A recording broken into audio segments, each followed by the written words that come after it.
Hi guys, my name is Chaitanya and I'm a UK registered psychotherapist and NLP practitioner.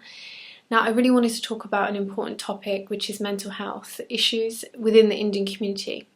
Now personally, being an Indian myself and professionally in my work, I've noticed that Indians, generally speaking, don't really talk about their problems. Issues don't get talked about and things are kept behind closed doors and issues are silenced. And that's a problem because if there was someone that had a mental health issue, they wouldn't get the help that they need.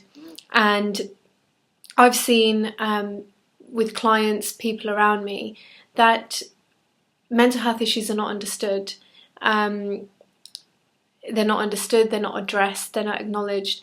And within the Indian community, there's a big concern about how people look to others, especially within the community. And I can understand this historically, that our previous generation, when they were living in India or living in Kenya, I'm speaking sort of for British Indians or maybe American Indians, that the community was very tight-knit location-wise.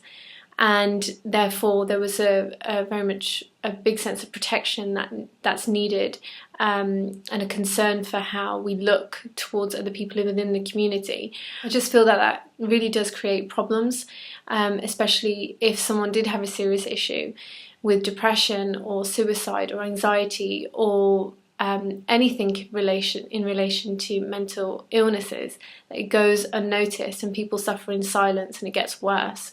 When I was a trainee psychotherapist, I was working with elderly Asian ladies and I only managed to have about 1 or 2 sessions with them because after the second session they refused to have any more sessions. And that's not because they didn't want it, but actually when I inquired why, they said, oh well, I spoke to my son and my daughter and they don't want me talking to you.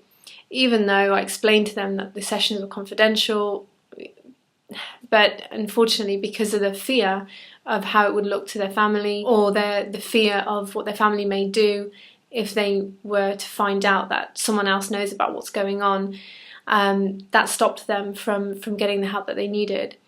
So I really see it as a big issue, and there is a lot of help in mental health with charities helping individuals within the Indian community, and I think that's great. I just really think that we need to foster this environment within communities and within society in general that sends a message to people that is accepting, that I accept you for who you are. I accept that you may have a problem and that's okay. And when we create this environment of acceptance, then people are more likely to open up. People are going to trust more people to open up and to get the help that they need. So if you're watching this and you know someone that has an issue, then please urge them on to talk to someone. And if you're watching this and you feel like you have a mental health issue or you're going through something that you don't feel that you can speak to someone about, there will be someone that understands, there will be someone that doesn't judge. So please do speak to someone that you trust, or speak to your GP, and they can refer you on to get mental health support, or you can find a counsellor and psychotherapist online nearby and just get the help and the support that you need. And you don't have to suffer, and you definitely don't have to suffer in silence. And I'm hopefully going to be making some more videos in regards to mental health help and discussing different topics like this. So yeah, thanks for listening.